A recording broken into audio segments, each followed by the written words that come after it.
They were number 1 before this loss, and all of a sudden, ginulat sila ng Basilan and was able to just, oh, what a basket. So gonna be a 4-point play opportunity for Owens.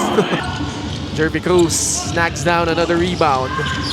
2 minutes gone by, 14-point lead. Gawin mo ng 16. Melencion. Pasa sa ilalim, Marquez, supalpal inabot kay Jervy Cruz, but sticking with it, getting the putback. They have Ken Bocon, Mac Talio, Makoy Marcos, Bobby Balucanag, and John Wilson.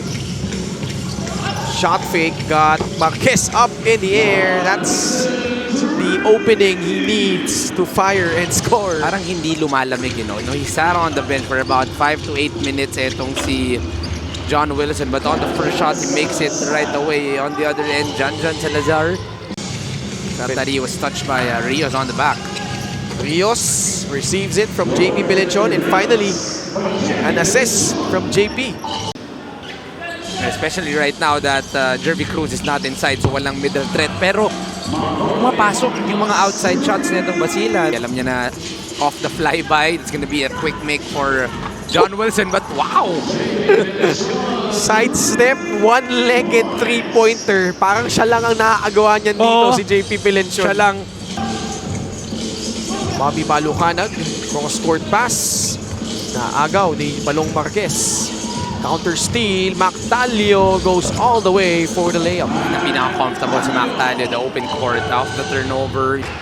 He's been continuing to work on that game. You know, when he was playing for Bataan, it wasn't really his range. Backing down, Joseph Marquez. Makoy Marcos, another free. Back-to-back triples from Makoy Marcos. Pardo off the dribble. Sombrero thought he got fouled. Mac Talio is ahead. Can't finish. Melencion laban kay Wilson. Dalawang nagtapatan dati lang. Na isa ni JP si John.